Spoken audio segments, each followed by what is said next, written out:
Hello everyone, welcome back to my mini blog.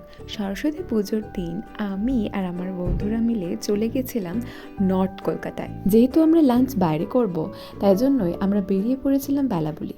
খুব সুন্দর একটা রেস্টুরেন্টে গিয়েছিলাম। কি নাম, দাঁড়াও পুরো ভিডিওটা দেখতে থাকো তারপরে বলছি। ভিতরের অ্যাম্বিয়েন্সটা তো এত সুন্দর ছিল যে বলার মতো আমার কাছে কোনো ভাষাই নেই। মানে ফটো তোলার জন্য প্রত্যেকটা কর্নারই সুন্দর। ভিডিওতে দেখে তোমরা তো নিশ্চয়ই বুঝতেই পারছো অ্যাম্বিয়েন্সটা কি দারুণ।